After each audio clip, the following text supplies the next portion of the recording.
Hi, morning everyone. Welcome to episode 44 of the Knitting Expat Podcast. My name is Mina and I would like to say hello. Welcome to everyone who's joining me today. Today is Tuesday, the 12th of January. Sorry, I just realised it's a bit high. So 12th of January 2016 and welcome.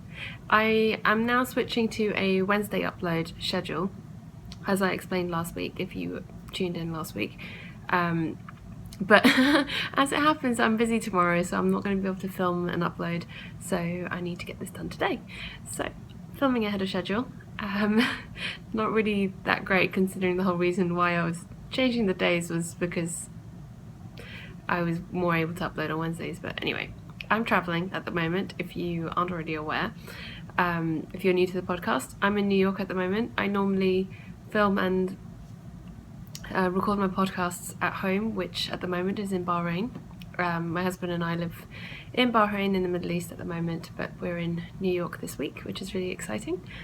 And so thank you to all new and returning viewers. I really appreciate all of you who take the time to come hang out with me, catch up with me, send me messages, comment on the group on Ravelry. The Ravelry group has been incredibly active lately, which is amazing, but I've been struggling to keep up. I've read everyone's messages and I've read everyone's comments. I just haven't had time necessary to reply to everyone. I've tried to reply to everyone who's asked specific questions or, there's something like specific that needed a response, but I haven't really had a chance to respond to everyone individually on the comment section. I have almost caught up with the messages, the private messages on Ravelry. I still have a few I need to respond to, but I'm slowly catching up. It's just difficult when I'm traveling to keep on top of stuff like that. But yes, so places you can find me. You can find me on Ravelry as Mina86. You can find me on Instagram as Mina Phillip, and we have a Ravelry group for the podcast, which is just Knitting Expat Podcast in the group section on Ravelry. I sell project bags on my Etsy shop, which is Mina Makes. It's currently closed at the moment because I'm traveling and there's not really much left in the shop. And show notes, you can find show notes for this and all previous episodes at knittingexpat.wordpress.com. And you can find links to all of those below the video on YouTube in the description box, and on the episode thread in the Ravelry group, and on the blog, where the show notes are. So basically everywhere that this video can be found, you will find the links to all the other places that you can find me. I hope that makes sense. And with regards to show notes, I do put quite a lot of detail into my show notes. The only thing I don't tend to detail too much is the acquisition segment. I don't link all the shops and I don't link all the different yarns and everything. I just that is the bit that I don't go into too much detail, because it would sometimes take a lot of time to do that. But I do put in a lot of detail for my actual show notes in terms of the projects I'm working on, what yarns I'm using, what patterns I'm using. So for those, if you have any questions about those, if you miss anything, please check the show notes first before contacting me. I mean, obviously you can contact me and I will respond, but 9 times out of the 10, the questions that people ask me about stuff I've mentioned in the episode, the answers are in the show notes. So you'll probably get your answer quicker if you just check the show notes rather than sending me a message and waiting for me to reply, especially when I'm traveling, because a lot of the time I won't get back to you for a while. So if you have a specific question and it's not in the show notes, or even if, feel free to ask. Like, I don't mind answering them, but I do make an effort to do show notes. So check to see if the answer to your question is in there first, just because that's a quicker way for you to get your answer in the first place. Okay, moving on, and the first thing I wanted to mention is a new podcast that I've been watching lately. And sorry, I've just got the sniffles and I'm trying to find a tissue, but I can't, so I apologise. I may have to stop this in a while if it gets any worse. Okay, so podcast I wanted to mention. So this was a new to me podcast, and still it's a relatively new podcast. I think she's only got 4 or 5 episodes now, but a couple of people within the space of a couple of days got in touch with me about this one and told me to check it out. And as soon as I heard about it, I was like, okay, yes, I have to check this one out. And that is the 10,000 Stitches podcast. And that is by Andy, who is Pearlbug on Ravelry and Instagram, I believe. and the purpose of her podcast is she really loves to knit socks. And I wonder why I was interested in that one. She's really interested in knitting socks, and she set herself a challenge to knit 50 pairs of socks in 2016. And she's going about it from quite a scientific method, I guess. So she's got very specific types of socks that she wants to knit, different styles, different techniques, and things that she wants to try. And it's very interesting to hear about her approach to it, because it's very different to how a lot of other people may approach sock knitting. And yeah, so I binge watched her episodes. Oh, it's not, like I said, she doesn't have that many, so it was quite easy to watch them over a couple of days. And yeah, she's really interesting to listen to. Definitely has some interesting insights into sock knitting. And yeah, definitely think you should check her out. And that will be linked in the show notes as well. And yeah, like I said, I really enjoyed that podcast. Very interesting sort of idea behind sock knitting, and I'm interested to see where she goes with it. And that's it for this week. I mean, there have been a couple of other podcasts, but I haven't noted them down, so I'll get to them next time. For finished objects, actually I'm just going to take a break here. Right, sorry about that. I just had to go find some tissues. Right, so finished objects. Actually, before I get into finished objects, explain what I'm wearing. I'm wearing my Highland Peaks shawl. This is the worsted weight version, which has been amazing in this cold weather. And this is my latest design. It's going to be released hopefully by the time my podcast next week, this pattern will be out. That is the hope. And yeah, and this is knit out of Malabriga worsted, which is the single ply worsted weight, and it is super soft and squishy, and it's beautiful. I love it. Right, finished objects. So as you all know, or probably most of you, if you're a returning viewer, you will know that I am taking part in the January Sockathon, which is a sock competition between myself and Marsha of the Very Little Twitch and Stitch podcast, to see who can knit the most pairs of socks in the month of January. Now, just bear in mind, she's the one who challenged me to this, so she only has herself to blame for this, but and I blame her for this. So last week I showed you the first two socks that I finished, and this week I have all these to show you. Yeah, and a week's worth of socks, which is crazy.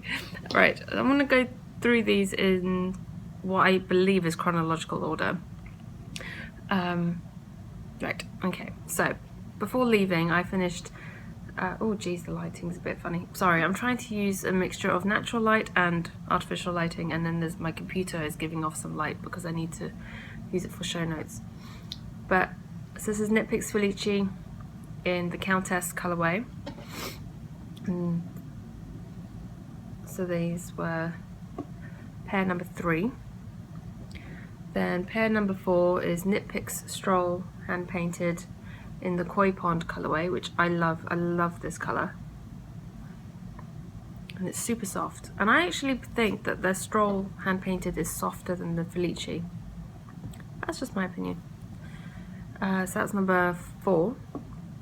Pair number 5 are my Outlander socks by this is Wool and Vine Yarns, and this is on her Footsie base, which is 80% BFL, 20% nylon, in her Outlander colorway. Now, I don't watch Outlander, I've never read the books, I've never watched the program, but I just really love these colors.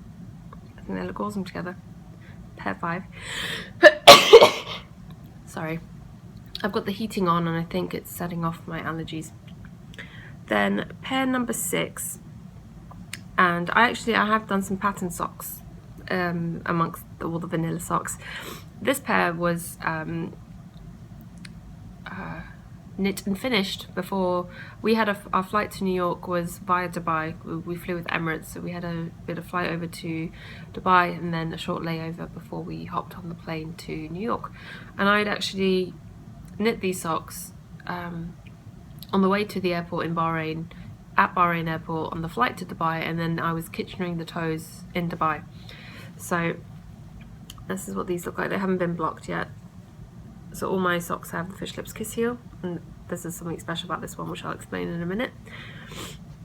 And I just did a simple sort of textured pattern on this one, which I really like how it came out, and I might do this more on some of my upcoming socks, just for something a little bit different.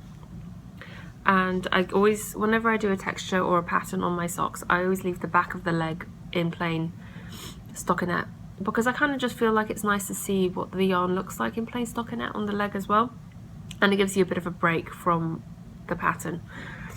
As you can see, one sock definitely had more purple in it than the other, and this yarn is by Shabbat Yarn, and it's their soft socks base, which is 80% merino, 20% polyamide. I believe it's the same base that Vicky of Berenvuller uses for her barefoot sock. So it's really nice, lovely yarn. And the colourway is Lavender Horizon, which I really like. And I wasn't 100% sure about the colour when I got it in the skein. And as I was knitting with it, I just sort of fell more and more in love with it. And I just love how this looks on the front. And these were going to be gift socks, but now I kind of think I need to keep these for myself. And the different thing about these socks is, I don't know if you can see there, the Fish Lips Kiss Heel I did in garter stitch. And I've been curious to see if the Fish Lips Kiss Heel could be done in garter stitch, because I've seen a few people using a garter stitch short row heel, because it gives them, it makes a more squishy heel, and apparently it wears better. I'm not entirely sure, but I thought I'd give it a go, and I'm excited to see how those wear. So that's pair number 6. Oh jeez, I hate allergies. Pair number 7 are these black and white socks, and this is 100% BFL, and it's by I Knit or Die, which I got from the I Knit store in London, and this is their house, so like their own hand-dyed yarn. And as you can see, the yarn spiraled, the colour was spiraled. And I love how the spirals actually sort of match up between the two socks. I thought that was quite fun. And I just did a simple 4x2 garter rib on these socks, because these socks are going to be for my dad, and I just kind of wanted to keep, my dad has quite sort of slim and like lower leg, so to try and avoid it being too baggy, I've put slight ribbing on it just to see how it would work for him. And I used some Patterns Croy socks, I think this was in the Gentry Grey colourway, for the heels on these. So that was pair number, where am I now, 7. I finished these on the flight. This is the first pair I finished on the actual Dubai to New York flight. And the second pair of socks, so pair number 3, 4, 5, 6, 8. Pair number 8. This is yarn by Caroline of the Zazu Yarns Etsy shop and the Zazu podcast. And this is her Magic Dust colourway. It's her merino nylon sock yarn, again with the Fish Lips Kiss Heel. And this is also a patterned sock, but it is a, well, you cannot see at all because these have not been blocked, but it is my latest sock design, as it were. I haven't blocked it yet, so you can't see, but it is an adaptation. I don't know how, you really can't tell at all at the moment until I get these blocked, but it's a lace panel down the front of the sock, down the foot of the sock, and it is an adaptation of the lace on my Across the Pond shawl. So I think these are going to be called Bed of Roses. Not 100% on the name yet, but I think that's what it's going to be because I really like that song. So that was pair number 8, I believe. Yes. That was also finished on the flight, and I also finished these socks on the flight from Dubai to, and basically, so just to put it out there, I did not knit these whole socks. All 4 of these socks, these were all knit to the heel and had the heels done before I even got on the plane. So basically I just knit all the feet. So this is Patterns Croy socks FX in the Canyon colorways, Canyon Colors colorway. And these ones I also did with the garter stitch Fish Lips Kiss heel to see how it would work, if my dad liked it, how it wears for him, because these socks are also for my dad. If he wants them, if he doesn't, then my brother can have them. But I think they're fun, bright colours. And so that's pair number 9. So I finished all of those, and actually in the morning, as we were just sort of packing up the last bits of our bags and putting them in the car, I had all the yarn that I'd brought to knit socks with already in my main suitcase, and I had all my project bags in my hand luggage. And just as we were about to leave, and I always lock my craft room door before we go, and just as we were about to leave, I ran back into my craft room and I grabbed my another two balls of Felice in the Time Traveller colourway and threw those into my hand luggage, because I was just like, on the off chance that I happen to finish all 4 pairs of socks and I have nothing else to knit, I need to have something. So, and I'm really glad I did, because I cast on my Time Traveller socks on the flight, on the plane. And I got them to match. And I got the heel done mostly in, I cast on the plane, and I got to about here. And then the rest I pretty much knit in a day. The heel, in a day after we got here. The heel I did almost entirely in the white stripe, white stripe section. The white stripe's actually slightly bigger than the other stripes. The white and the brown are slightly wider. And actually when I finished the heels, I still had about 1 round worth of white left in the yarn, and I knew that would bug me if there was like one thin white line across the middle here, so I just cut the yarn and joined again at the yellow and kept going. And then I love how they both ended up back on the corally pink orange colour, so it's the same as the beginning, sort of. Anyway, so these are really fun, and these will probably be for me. And so that's pair number 10. And then pair number 11, which is another yarn I wasn't planning on knitting on this trip, but it was one of the ones I just grabbed at the last minute and packed in my suitcase, was Patterns Croy in the blue stripe rag, or blue rag stripes colourway. And this was really popular, and the only thing I would say is I kind of wish this yellow was a bit more vibrant, because it kind of, the other 4 stripes sort of stand out quite nicely, and the yellow kind of just fades into the background a bit.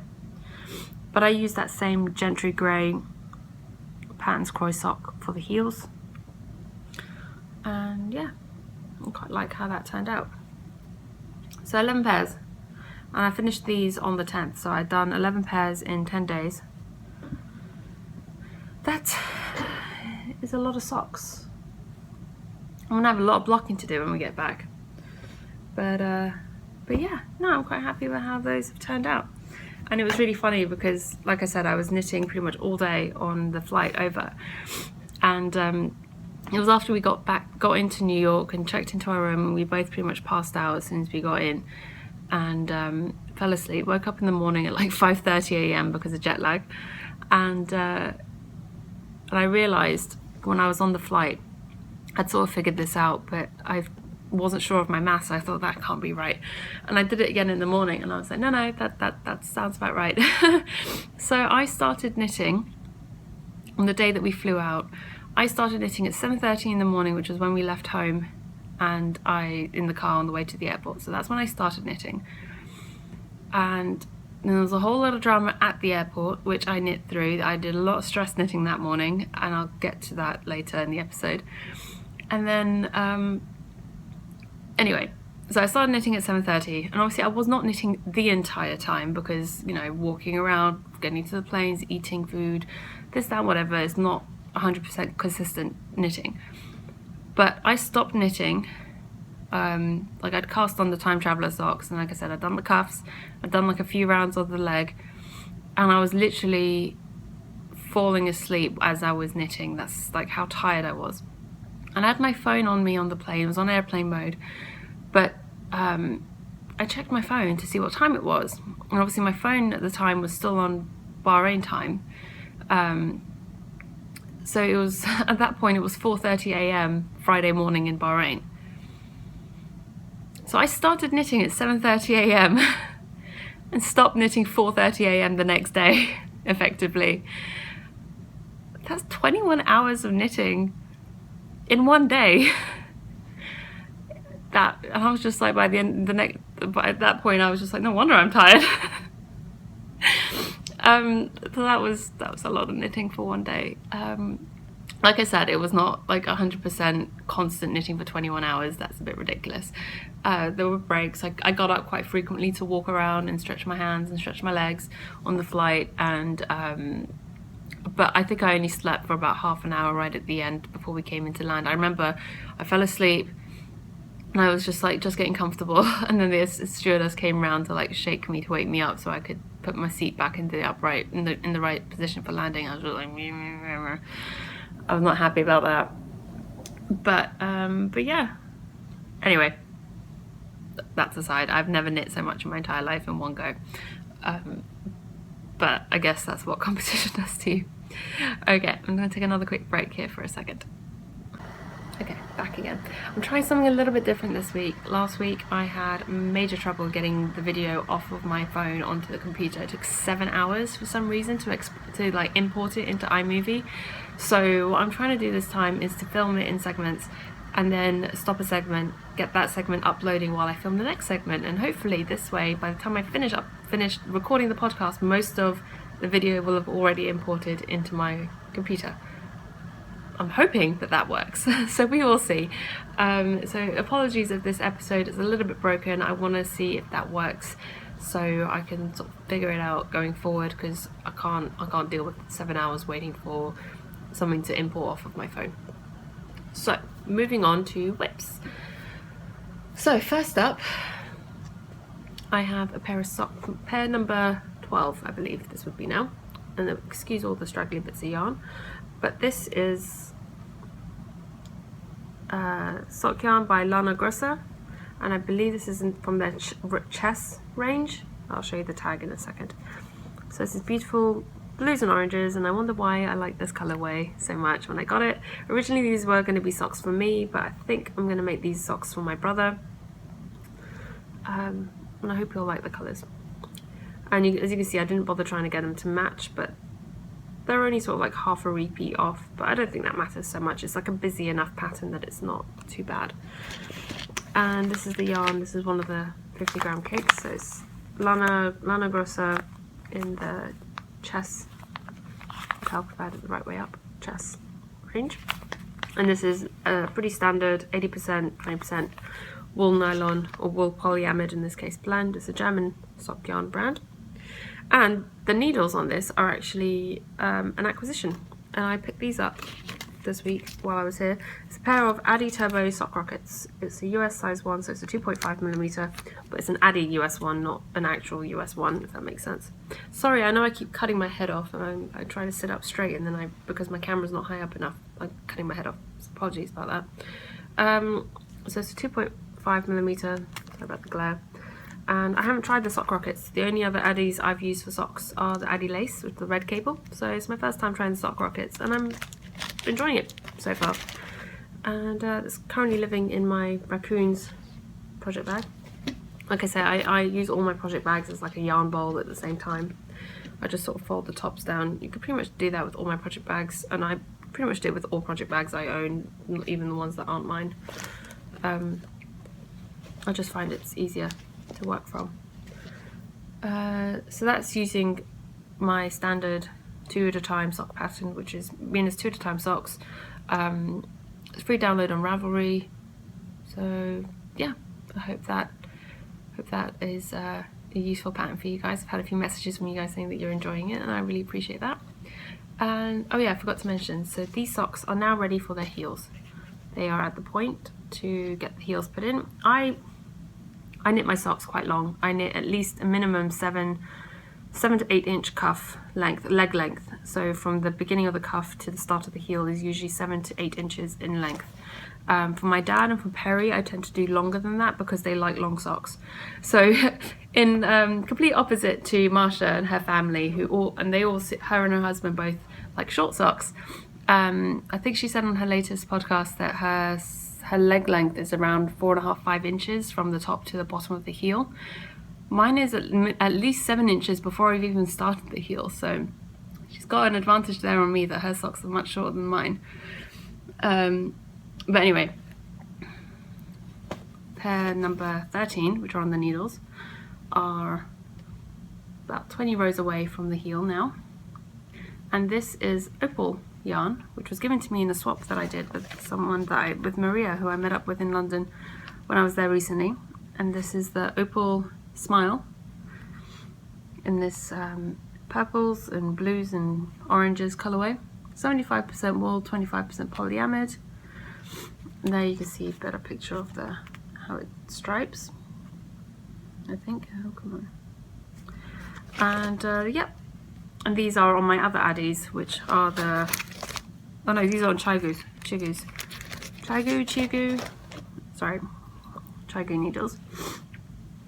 These are also 2.5mm. Yeah, I'm enjoying how these are knitting up. And again, I didn't bother trying to match the stripes on these pants, on these socks. I don't mind it so much when the socks or the pattern is relatively busy and it's not too obvious where the repeats start and finish. Whereas on my next pair of socks, pair number 14, I believe, and this is Knit Picks Felici in the Madrigal colorway. There we go.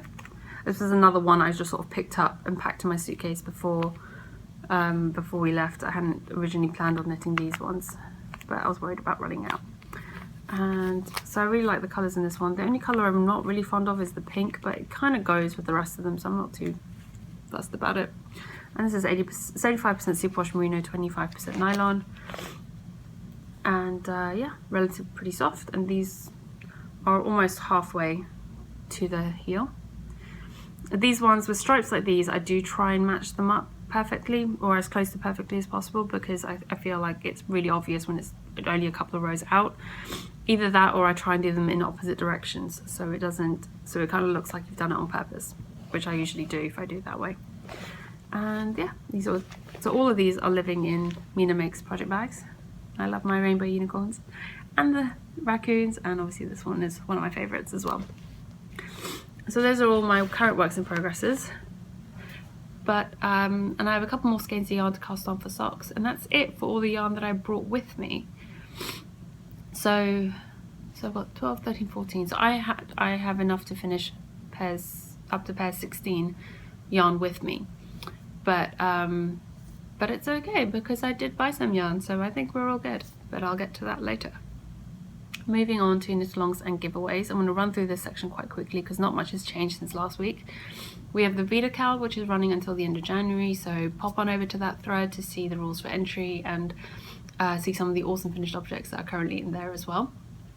Then we have the January Sockathon, which is pretty much all I've been talking about this morning, with being co-hosted by myself and Marsha of the Very Little Twitch and Stitch podcast.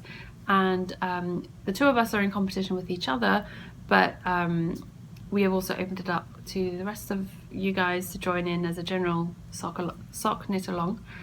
And it's been awesome to see the finished objects popping up and all the lovely chatter going on in the group. So thank you so much for all of that, and it's great to see you guys chatting away with each other as well, which is awesome. And I showed you some of the prizes last week, and I will go over those again in a future episode, I think probably next week or the week after. I don't have them with me to show you anyway. And then what was I going to say? Oh yeah, and then we also have the sweater knit along, which is going on at the moment, and that is being, for the first 3 months, I'm co-hosting that with Nessa of the Kiltercraft podcast. And then again, all the details for that are in the thread on Ravelry. The sweater KAL, I've called it a sweater KAL, but it's basically a garment knit along, anything that qualifies as a garment. It could be a top, it could be a long sleeve jumper, it could be a cardigan, it could be a vest, it could be whatever you want really that you wear. Something that's not an accessory, something that's not a scarf, a shawl, a hat, gloves, socks, anything else that's an accessory, not really. Anything that's a garment. If you want to knit a skirt, go ahead, you can enter that too. But yeah, anyway. And the last thing to mention is the 3,000 subscriber giveaway. The winner of that was announced last week, and that was Robin, who is 92 on Ravelry, and she's also the host of the Stitching Between Pages podcast. I haven't actually heard from you yet, Robin, so I think what I might do is I might message you later today, so before this podcast even goes up, to get your address from you, because I really want to get it out. I brought the package with me, and you live in the States, so it kind of makes sense for me to just send it to you whilst I'm here. And I was hoping that you'd get a chance to watch the podcast and find out that way. But I think I'm going to have to get in touch with you to send it out to you, because I don't really want to take it back with me. And I figure I brought it all the way here, and may as well mail it to you while it's here. And you'll get it quicker as well that way. So that pretty much covers that. And right, I'll be back in 1 second.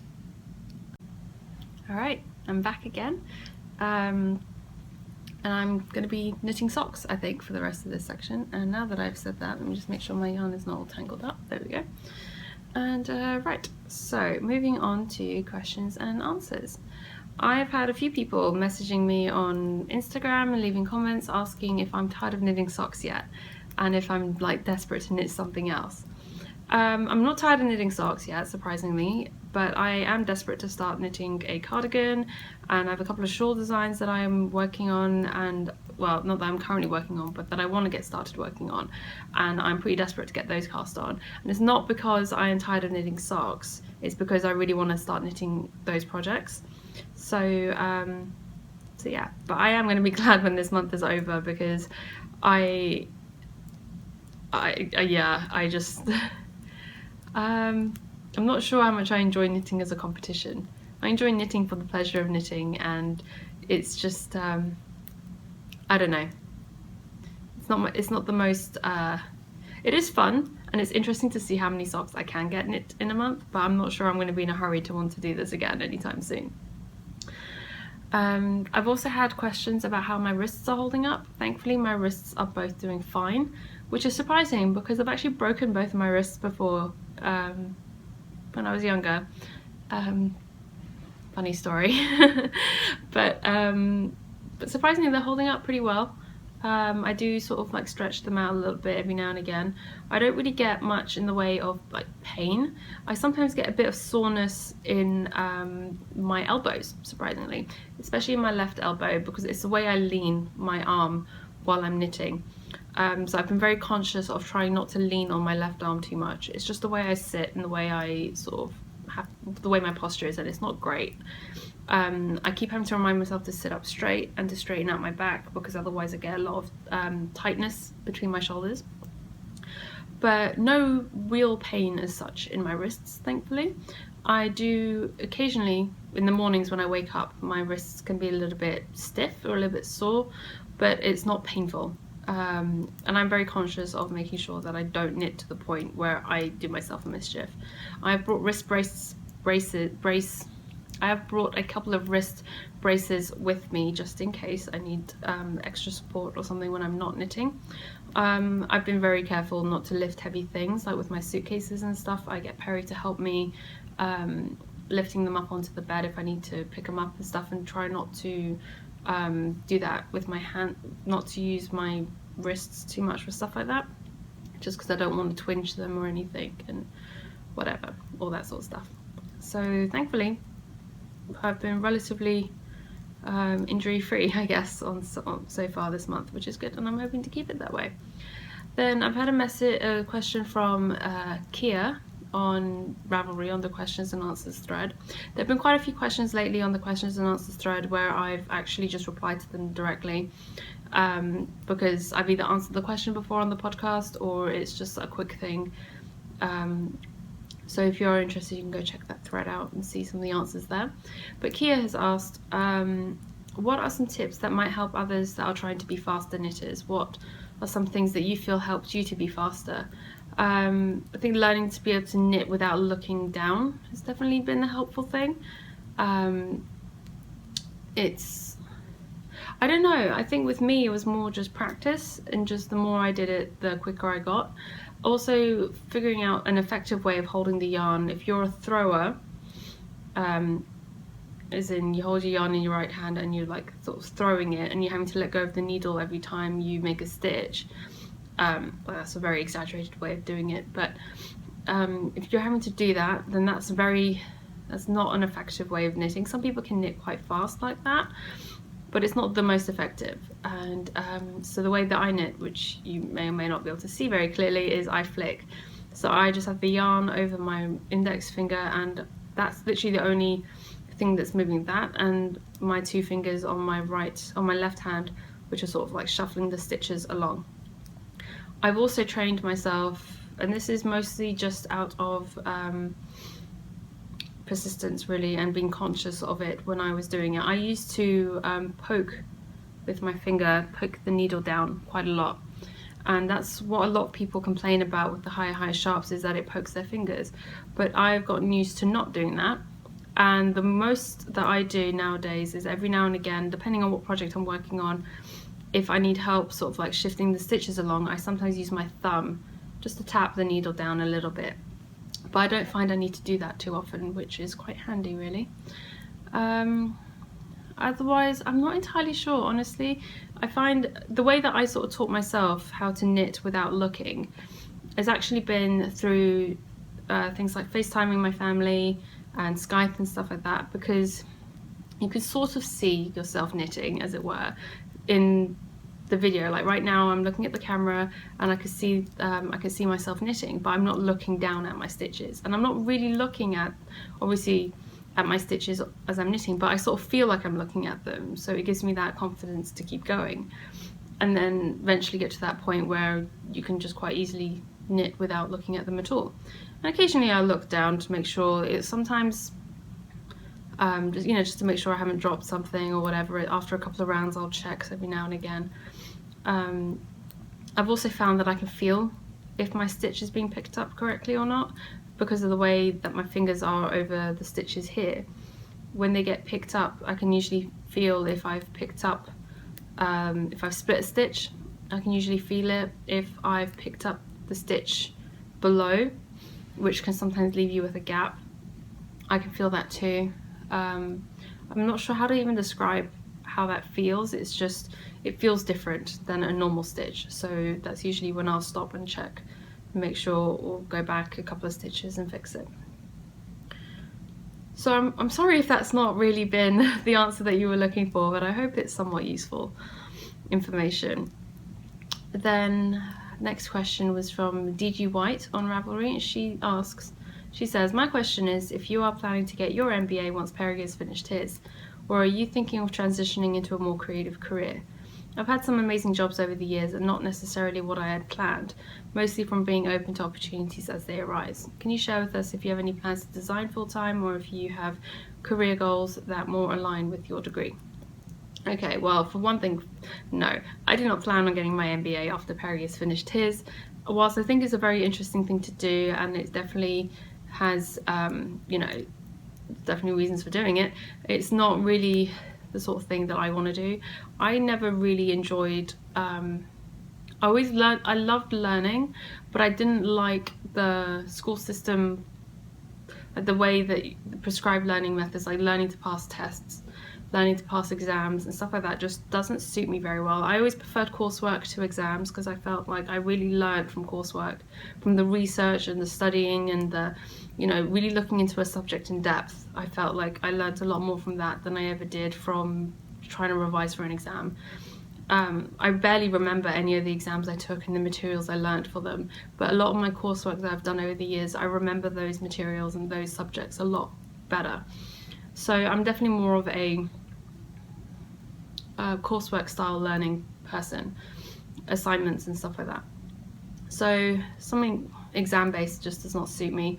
I used to play the piano when I was younger, and after doing a couple of grades, I was like, I don't want to do grades, because I feel like it's almost like school. You're learning to pass a test, and it wasn't what I wanted to do. I wanted to learn for fun. I wanted to learn to play music that I enjoyed.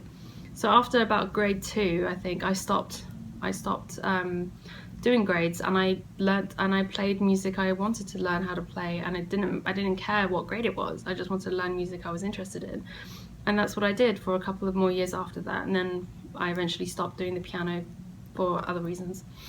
But tangent, basically, no, I don't plan on doing an MBA, because I don't really like that sort of structured learning system. It doesn't suit me very well. I would, see there, I dropped a stitch. I did a degree in quantity surveying, which, for those of you who don't know, is basically like cost management for construction. And it's definitely interesting. It was definitely not something I planned on doing. I kind of fell into it, but I don't regret doing it. I wouldn't have met Perry if I hadn't done it. We met at university, and yeah, but it was never something I wanted to do long term. It was not really something I found great satisfaction in doing. I was relatively pretty good at my job. I've never had any complaints from people I've worked for about my work. I've always done pretty well, but it's not really been something I've ever found truly satisfying. So whether or not I'll go back to, I mean, I still technically do that as my job at the moment, but I work part-time.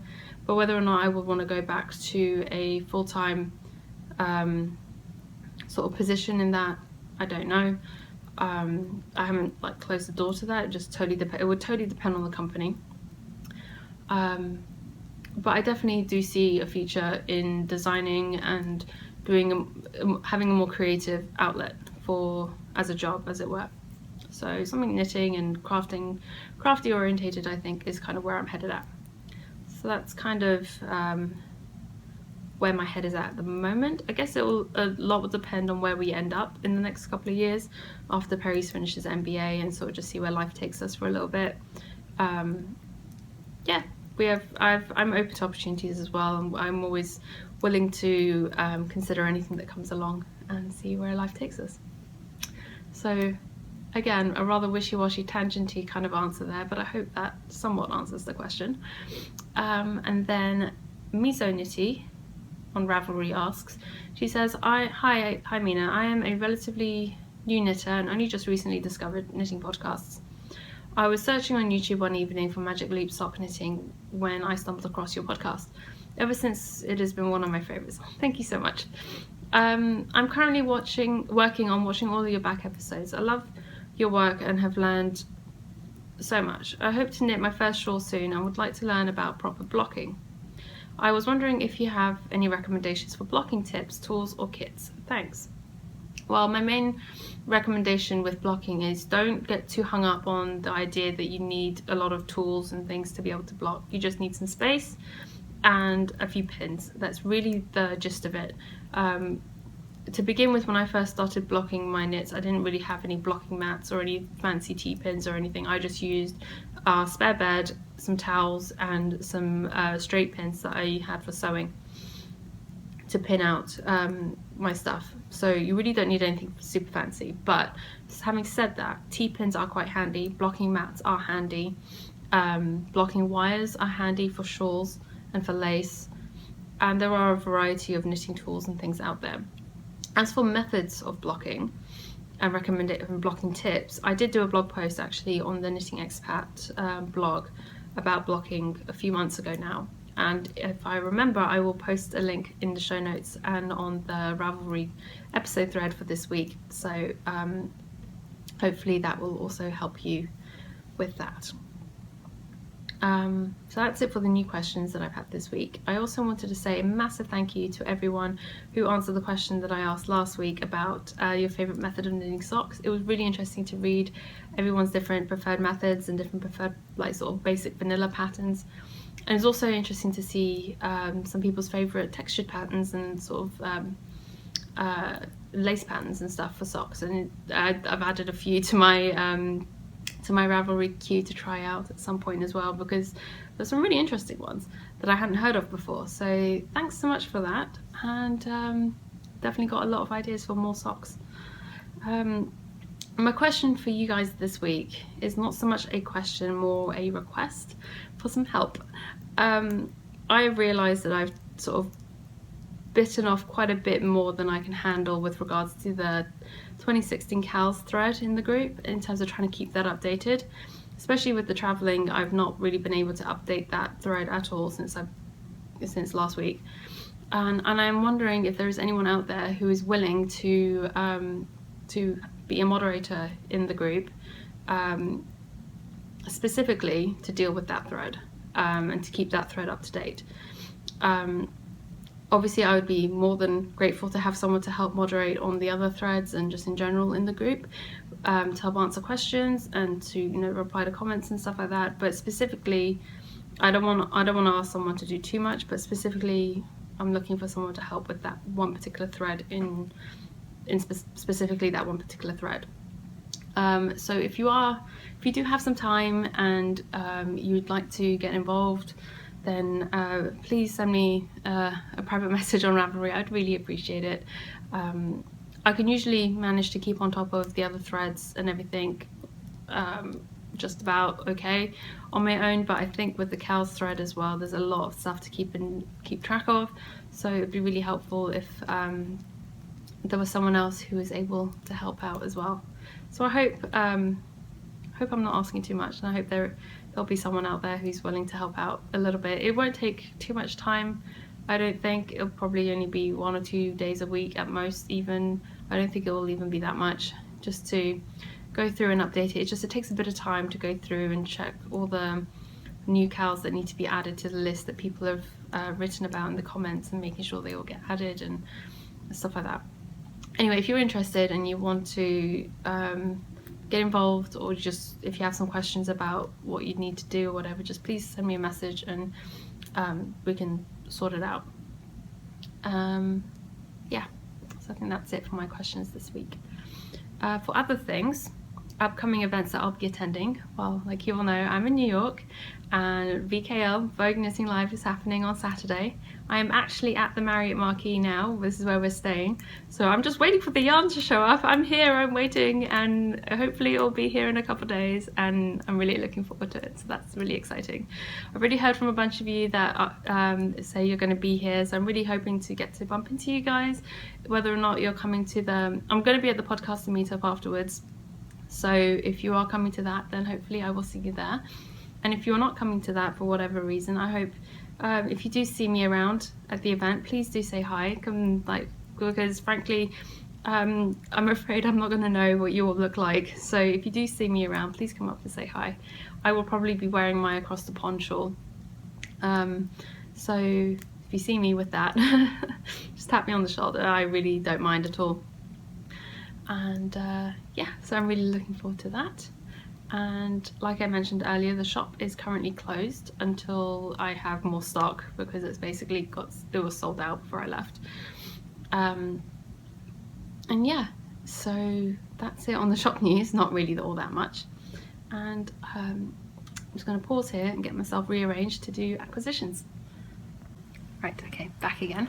So with acquisitions this week, I'm just going to put it out there and say I'm not going to show you everything right now. There are a few things that I'm not going to show you now. I'm going to wait and show you once we get back, because after this trip I'm not planning on having any new acquisitions, at least until March. So I'm going to be spacing out my New York acquisitions over the next few weeks, so I have a little something to show you every week. And also that way I'm going to try and keep things a little bit more fresh for me as well, so when I come to show them to you, I'm like, oh, I forgot I had these, so this is new, sort of thing. Anyway, so first things first, I was chatting with I think it was Jenny from Tiny Paper Boxes, sort of asked me if I had indulged in any wool piggery a couple of days ago, and I was just like, yes, the wool pig most certainly has jumped into my shopping basket. But it's all been pretty good, to be honest. I don't think I've done too badly. And so first things first, first place we stopped by was Michael's, and I popped in to get some Patterns Croy, because it's very good sock yarn for gift knitting. I think specifically because it's really hard wearing, it lasts well, it's decent. I mean, I know it's not the softest or whatever, but it's hard wearing, and that's pretty good for my family especially. Anyway, so I picked up, I'm only going to show you one skein of each, but some I have multiples of, and I'll explain. So I picked up one skein of the blue striped rag, because I have another skein of this. I had an odd number of skeins of this already, so I picked up another one so I could make a second pair of these. So I had enough for the one pair, and I have a second pair of these, which I'll probably make for my mum, so we can have some matching socks, which I know she'll like. Then I picked up 4 skeins of this one, which is Patterns Croy socks in the Route 66 colourway because I saw Andy, the 10,000 Stitches podcast, knit a pair of socks out of this, and I really like this colourway. So I picked up 4 skeins so I can make matching socks for me and my brother out of these. So there's another 2 pairs of socks out of that, and then I picked up 2 of the Singing Blues stripes, and these will probably be socks for my dad. And I also picked up 2 of the grey brown marl, which will also be probably for my dad. I picked up 2 of the flax colourway to use for contrasting heels and toes, probably just heels mostly, for both my pattern socks and just for other socks as well. It's a pretty good sort of basic neutral colour for toes, for heels rather, sorry.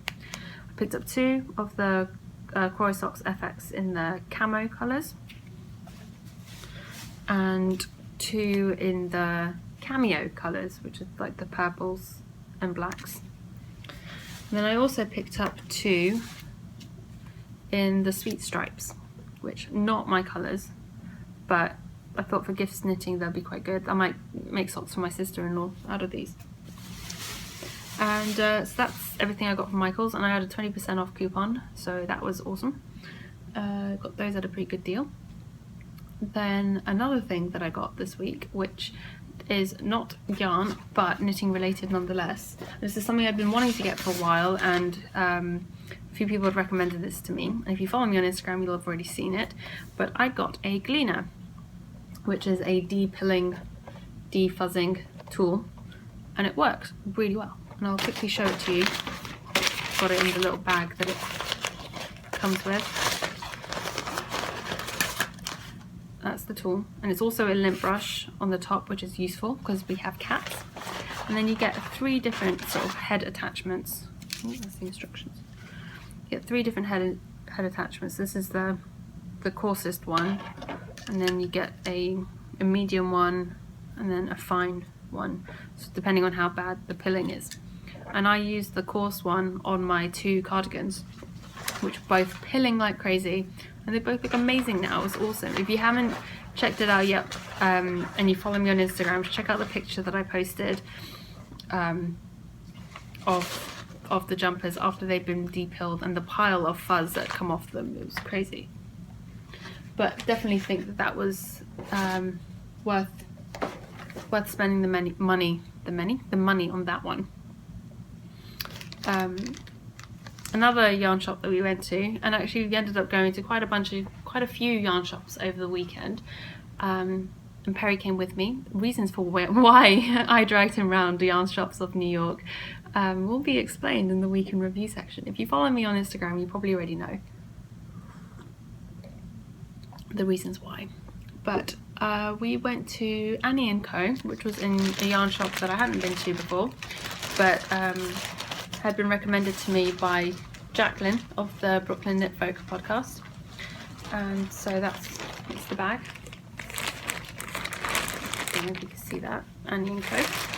And I have to say I was sort of a little bit, I don't know, not disappointed is probably not the right word, but there wasn't really much there that I was interested in, if that makes sense. But what I was interested in was these skeins of Cascade Yarn's Heritage Prints.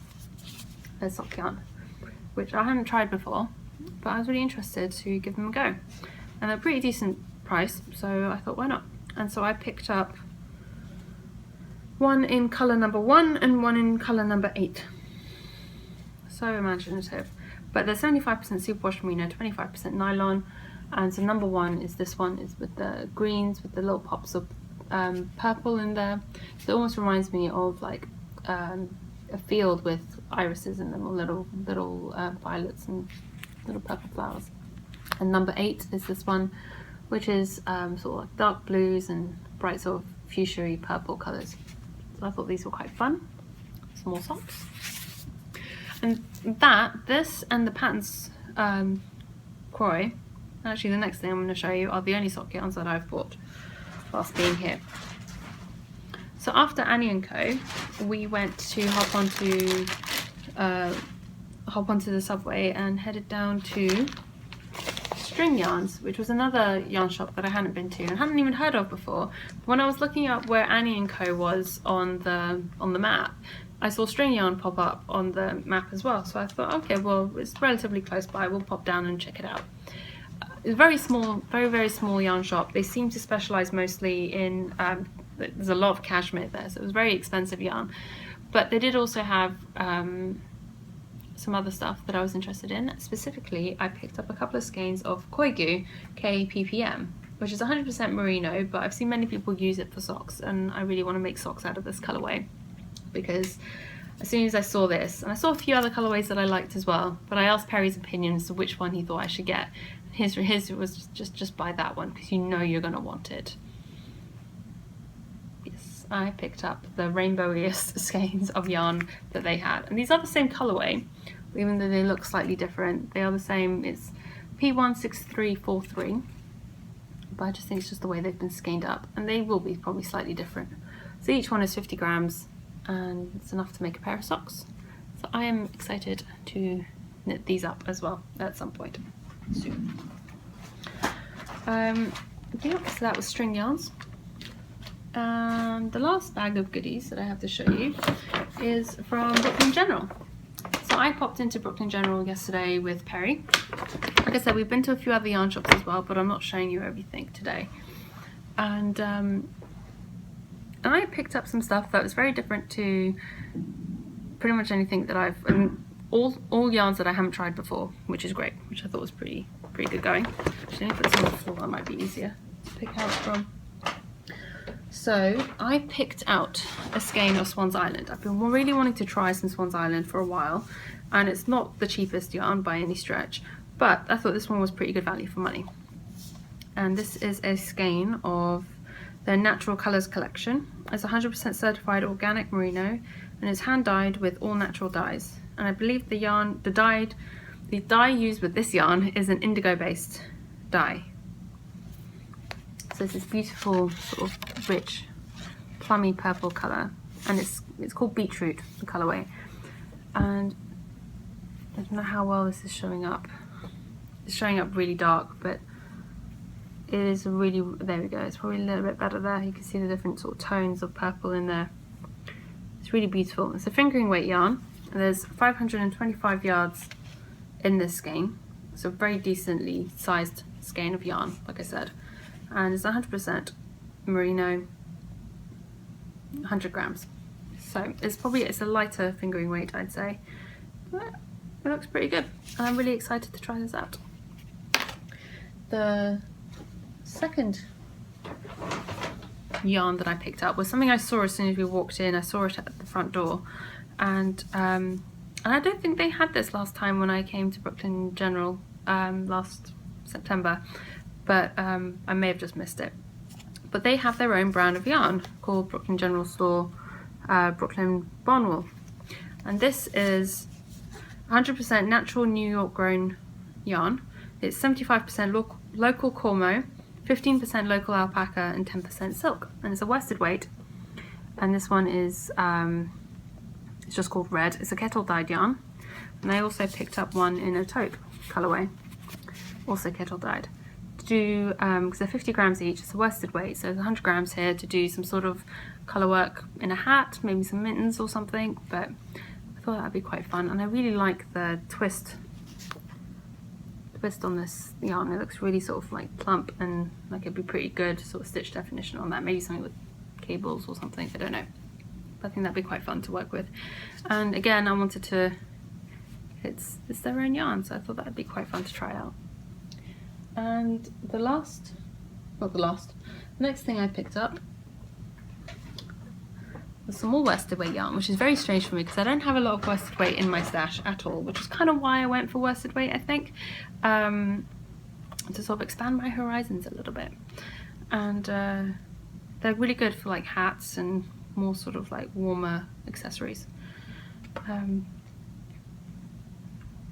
First thing I picked up from this brand, I've got 4 skeins from the same brand of yarn, and this is Peace Fleece. It's from Maine, and it's 75% merino wool and 25% mohair, It's worsted weight, 200 yards to 100 grams. And this one is in Moldova Burgundy. And again, I think, I don't know if it says on here. I don't know if these are naturally dyed or like chemically dyed or something. I'm not sure, but really beautiful sort of tweedy. These are all like fairly sort of like woolen spun, squishy. It reminds me of Brooklyn tweed yarns. Very sort of rustic feeling. It's not the softest. It's definitely not next to skin soft, but it's it'll be good for accessories like a hat or mittens. And so this is Moldova Burgundy. Then I also picked up a skein in the Hemlock colourway, which is really lovely, deep, rich green colour. I picked up a skein in the Rabbit Grey. It's beautiful. If you don't know me by now, this is like my favourite colour combination. Is purple, green and grey together. It's just like, it makes my heart sing. Then I had originally actually picked out about 7 colours, because everywhere I go, if I'm trying to pick out a colours range, I always end up picking up a rainbow first for some reason. I wonder why. But I also picked up this lovely mustard yellow. I think that's what it's called. Yeah, it's called mustard. Wild mustard. It's a very beautiful sort of like tonal. It's a little bit warmer than it's showing up on the camera at the moment. But again, these 4 together, it's like amazing. And these 3 are very similar to the colours in my Highland Peak shawl. I mean, grey instead of the cream, but you get the gist. So yeah, I'm really excited about getting to try these out. And these were actually incredibly good value for money for these 4 skeins. So I wanted to give them a try. Something a little bit different, a yarn I hadn't heard of before. The last thing I picked up was a pair of sock needles, another pair of sock needles, and these are Knitter's Pride carbons. I've never tried carbons before. So this is the 2.25mm US 1 carbons. And actually, when I was in the store, I was talking to the lady who worked there, and I can't remember her name now, but I was saying to her that, you know, I'd heard mixed things about the carbons, that some people say they are really snaggy on the end and stuff, and I asked if she wouldn't mind if I opened them to try to check them out. And she said, no, that's fine. And they had 3 sets of carbons in the 2.25 in the 100cm 40-inch cable length. And I took them all out, took them out one by one to check them.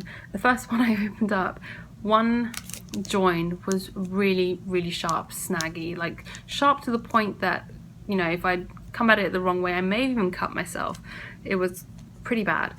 And the other side wasn't too bad, but that side was like horrendous. And I was just like, yeah, no, I'm not going to pay. I mean, they're not cheap needles either. I'm not going to pay that much money for something that's going to be that horrible to work with. But then the other 2 pairs were actually, they were okay. The joins were fine. So I've opened it and I've checked it. So the joins I feel are okay on these ones. So I'm hoping they'll be okay. I'm looking forward to casting on some socks with these soon. And yeah, that's it for acquisitions for this week's segment. Like I said, I have more to show you, and I'll have KAL stuff to show you next week as well. So I will pause here, put these away, and I'll be back. Alright, so I'm back again now, put all that stuff away, and ready to get going with the week in review section. So week in review this week. So last week, after I recorded, later that day I had to take the boys into the vets to get their vaccinations done, and their annual vaccinations. And I'd noticed earlier that Derek had started to be a bit funny. He has had a history with cystitis, which I may or may not have mentioned before on the podcast, which is a form of UTI that cats get, and it's especially dangerous for male cats, more so than female cats for some reason. I can't remember the reason for why that is, but I know it is. And like I said, he's had it before, and his has been stress related in the past. He hasn't had it last time he had it was the first time, and it hasn't popped up again. It's been almost 2 years. So I knew the signs to look out for, which is frequently visiting the toilet, to the litter box, and not being able to go very much. And anyway, because we were taking him to the vets anyway, I sort of waited. It didn't seem too desperate at the time, so it seemed okay. And the vet checked him over, said he seemed okay, and there might have just been some mild inflammation in the bladder, just to keep an eye on it. a couple of days later, he wasn't showing any signs of getting better. He seemed like he was getting worse even. So we took him back to the vet. I took him back to the vet. And this time the vet gave him an injection, an anti-inflammatory injection, and gave him some medication. And said just keep an eye on him, and if he isn't better by the end of the day, to bring him back tomorrow, because he said it doesn't seem like he has an infection or anything else. Like he is still peeing, but because he's visiting the toilet every so often, his bladder's empty, but it's like as soon as there's any sort of anything in there, he goes to the toilet very quickly. So he doesn't pee that much because his bladder's inflamed, so it doesn't feel like he can hold much, if that makes sense. So she said he should start to show signs of improvement within a few hours because of the injection, but if he's not, to bring him back. And thankfully after a couple of hours he seemed to be back to his normal self. He wasn't running to the litter box every 2 minutes, and he just seemed to be getting better. But then the problem we had was the medication he was given. He's on 3 different kinds of medication, or he was, and one of them was a liquid and the other 2 were capsules. These were big capsules. I don't even understand how they think that cats are going to eat those, but the vet said that you can just open up the capsules and sprinkle it on their food and have him eat it that way. But Derek isn't a stupid cat. Like he smells it, he doesn't like it, and he won't go near it. He'll eat around it, or he just won't eat his food. So we had to come up with a way to feed it to him that wasn't going to stress him out even more. And trying to shove it down his mouth with butter or whatever other method that loads of people, I asked for suggestions, and loads of people said, you're just going to have to basically throw it into his mouth and hold his mouth closed until he swallows it. But for one thing, that takes it, in our house anyway, it's quite difficult to do on your own. It's definitely easier and quicker with 2 people. And because we're going to be away, we have a pet sitter, I needed to find a way that she was going to be able to do it comfortably on her own,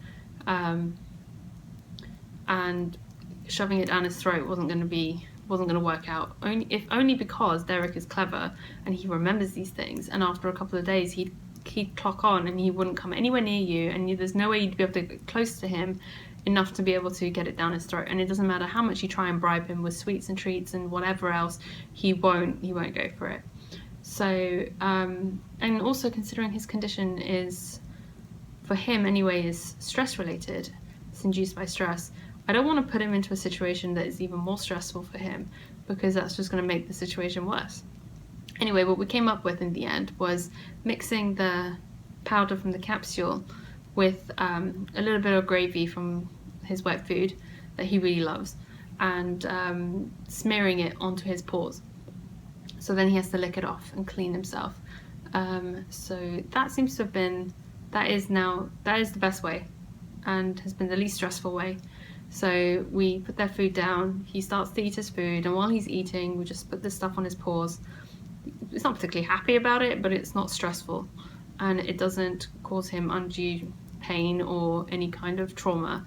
And it's a little bit of faff for us to do it, but it is what's best for him, and it's what is working for us so far. Yeah, so that's the Derek update, as it were.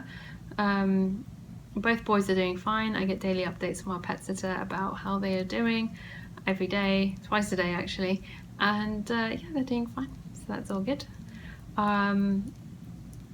A few people have been in touch with me about what's going on in Bahrain at the moment, and just in general in the Middle East with what happened in Saudi recently, and whether it's affecting us and how we're doing and stuff. Thankfully, so far, it's not really affecting our day-to-day lives too much. There have been some protests in Bahrain and stuff, but not in any of the areas where we live or frequent particularly often. So it's not really been, I've not really seen anything in that respect. Thankfully, it's not sort of affecting our lives too directly, but we are keeping an eye on it. I don't imagine it will get to that point where it would be much of a real problem, but like I said, we're keeping an eye on things, and so far everything's going okay. Right, so let's move on to our airport drama that we had when we flew out here. So we got to the airport. Our flight was at 9:50 a.m. from Bahrain to Dubai, and then we had a couple of hours in Dubai before our flight from there to New York. So we get to the airport, we're there at about 8 a.m. We go to check in, and Perry's like handed over the passports, and we stood there and all this and that, and then the woman just looks at me and she's just like, this the passport doesn't match the name on the ticket. And I was like, what do you mean? She said, the ticket says Mina. I was like, no, it should say Neda. I don't understand. What is this? And she showed it, and I checked the ticket on my phone, and I was just like, Perry booked the tickets. Don't know how he's done this, because he's never done it before. He booked it under the wrong name. He booked it under Mina, and at that point I was just like, I can't believe you've done this. I was devastated, angry, and just annoyed all at once. And I just couldn't believe that he'd done that. We've been together for over 6 years now, and he's never made this mistake. And I just don't even understand how it happened. For those of you who don't know, Mina is not, it's the name that everyone calls me, but it's not the name on my passport. The name on my passport is Neda. And it's not like this is news to Perry. He definitely knows this. And he's booked he's booked most of our flights and stuff over the last few years. It's the first time he's ever made this mistake. But ironically, it's not the first time this has happened to me. And anyway, a lot of stress knitting happened at that point in time, let's put it that way. Perry was on the phone with the airline, with Emirates, for over an hour to try and fix it. At first they were like, no, you can't do anything, you have to cancel the ticket, it won't get any money back, and you have to book a new one, sort of thing. And we couldn't even book a new one because we couldn't book the same flights. So I'd have had to book different flights. It would have been such a faff. And it was at that point where I was just like, okay, give me the car keys, I'm going home, kind of thing. Like, I was so convinced I was going home at that point. Like I said, it was over an hour later. Eventually the airline agreed to change the name on the ticket.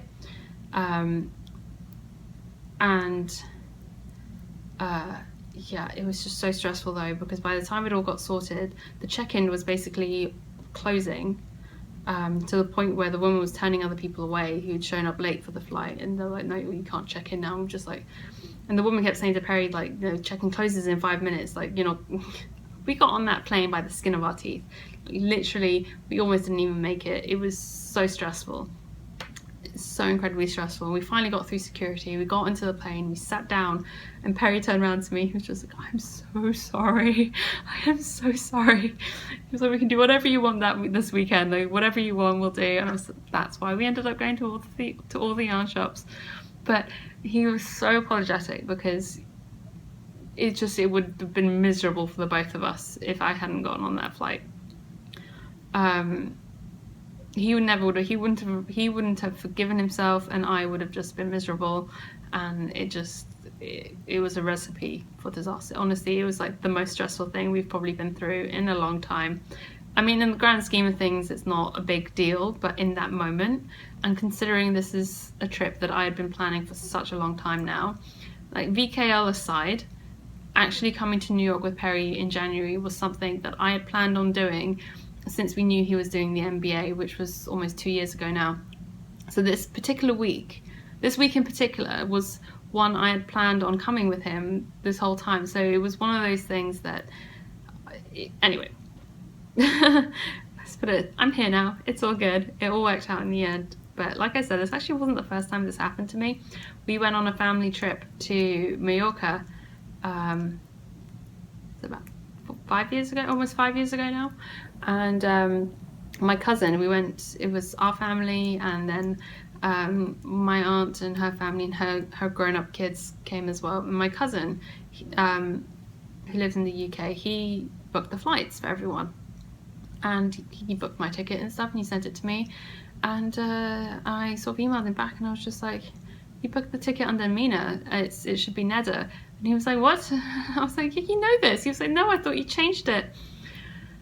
I've been called Mina since I was 6, so I can pretty much understand why he thought I'd gone and changed it by now, but I hadn't.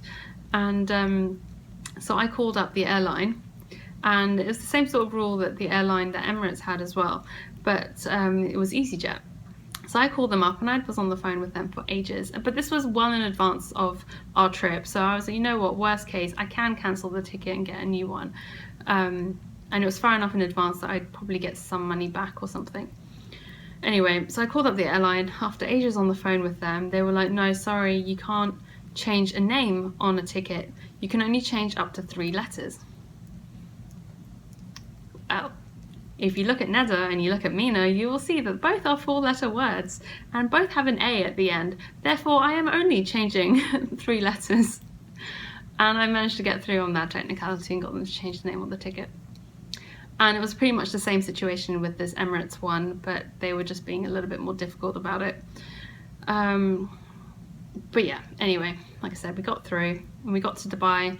Peri has a bunch of Emirates, sort of like their Skyward Air Mile program, points left over. So we used those to upgrade our tickets to business class on the flight out, and that's used up almost all of them. I think he has just about enough left for something else, but so that's that. So that was nice. We'd always planned on doing that anyway. It's just one of those things that you can't guarantee until you can't do it until you get to the airport. So that was lucky, I guess. And yeah, so I finished up my 4 pairs of socks en route to New York, and knit like a crazy person for like 21 hours on that flight or that day. It was ridiculous. And yeah, we got to our hotel at like 11 p.m. We both pretty much passed out straight away. We were so tired, and we woke up ridiculously early the next morning because jet lag.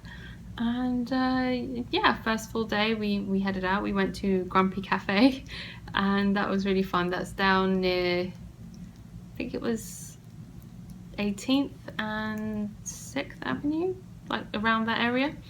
And I went to Michael's, we went to City Quilter, which was nearby, and then we stopped back at the hotel to drop off our bags, or drop off stuff that I'd bought, because I picked up quite a bit of fabric that was weighing us down.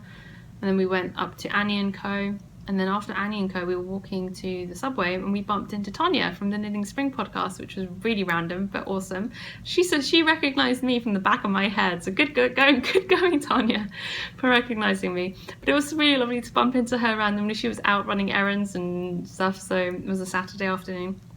And I'm actually meeting up with her tonight for dinner, which would be really nice to see her again. And yeah, and then after we went to String Yarns, we were on the right subway line, as it were, to then go down to Pearl Soho.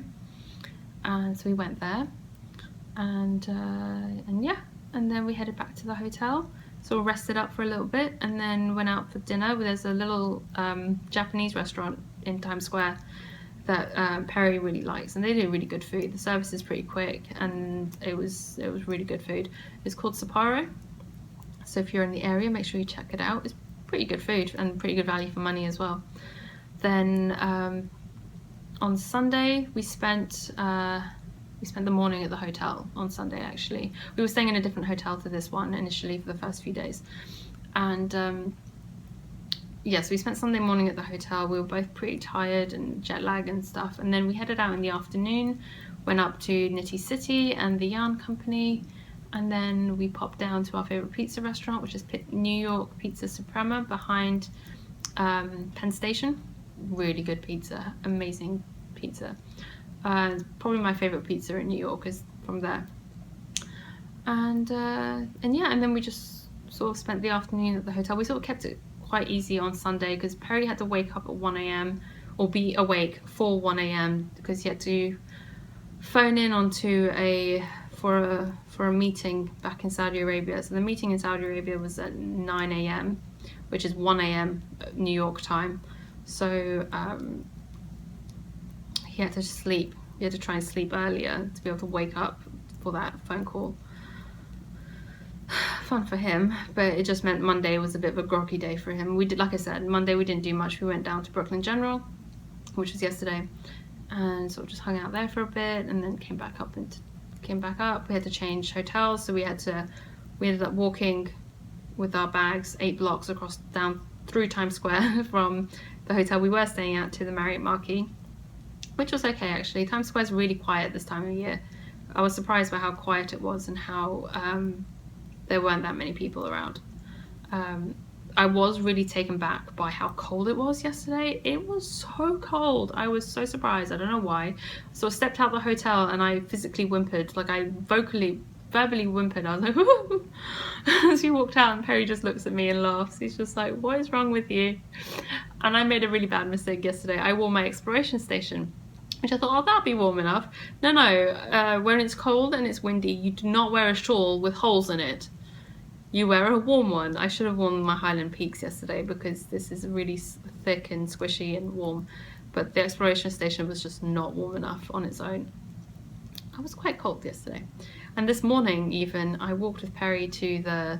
I was going to walk with Perry to the subway station this morning and grab myself a coffee and stuff. And I got round the corner. Got round the corner from the hotel and got hit by this massive blast of wind, and I turned back to Perry and I was like, I love you, but no, I'm going back to the hotel. This is way too cold for me. And the reason for that was I'd washed my hair last night. My hair is still a bit damp, so I could, even with a hat on, I could feel the cold in my head. I was just like, no, I'm not getting sick. This is not worth it. And so I turned back. And there's actually a Starbucks in the Marriott Marquis, so I grabbed a coffee and headed back up to the room. But I will be popping out later to get some lunch, I think. And yeah, so that's pretty much where we're up to now. I'm just trying to see if there's anything else to talk about. Yes, like I said, I'm meeting up with Tonya for dinner tonight. It should be really fun. And then tomorrow, and I don't know why I hadn't mentioned this sooner, but I keep meaning to mention this and keep forgetting, but tomorrow, and the reason why I couldn't record tomorrow is because I am heading up to Connecticut for the day. I'm heading up to New Haven to meet up with Sarah and her sister Adrienne, who I met up with in September when I came over. We had our Yarny day out, and she invited me to come up for a day, and she said she's going to take me around some of the yarn shops up around there, and I'm really excited to check those out and to go hang out with her and her sister for the day. And so I'm going to be catching the Metro North to New Haven tomorrow morning, so that should be fun. And I've lined up a few audio podcasts to listen to. I've got a couple of episodes of the Curious Handmade podcast to listen to, and some of U University as well, so I'll have those to keep me company on my train journey. And then on Thursday, I believe, I am meeting up with Kristen, Jenny and Jacqueline from... Kristen from Yarngasm, Jenny from Tiny Paper Foxes, and Jacqueline from the Brooklyn Knit Podcast. I believe we're meeting up for dinner somewhere in Brooklyn. So that should be fun. And then on Friday, I'm hanging out with Eric from the Sticks Plus Twine podcast. He's flying into New York on Friday for Vogue Knitting Live as well, and we both got some free time, so we're going to hang out, so that should be fun. And then of course Saturday's Vogue Knitting Live, and as I mentioned before, there's the podcasters meetup in the afternoon, early evening. So if you're around, please do come along. It would be lovely to see you. Yeah, I think that pretty much sums it up. I'm off now to edit this podcast and knit more socks. I've actually done quite a bit since on the podcast, so that's been pretty productive. And yeah, hopefully get this episode uploaded without too much hassle. And yeah, I'm not sure what else I'm going to get up to today before I have to head out this evening or later this afternoon. And yeah, I think I've run out of things to say. So thank you so much for joining me today. Thank you for taking the time. I'm really hoping this wasn't too much of a disjointed episode with all the stop and starting. I'm hoping that's okay. But it seems to have worked. Most of my clips have been imported so far, so I just have this last little clip to import. And then yeah, so we will see how this goes. And so until next time, have a happy knitting week, and I will speak to you guys soon. So take care. Speak to you later. Bye.